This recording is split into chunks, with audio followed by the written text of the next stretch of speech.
remains immense. Our athletics are increasingly, or is increasingly, under encroachment from countries that have studied, learned, and perfected our skills to our detriment.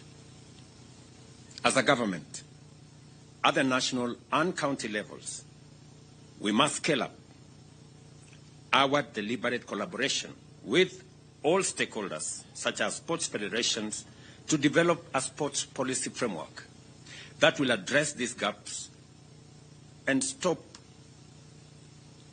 what is going on so that we can progress our sport ecosystem to the place where we all want it to be.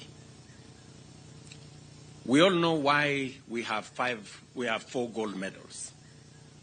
Because the 5th gold medal on steeplechase is missing. Mr. Murkomen.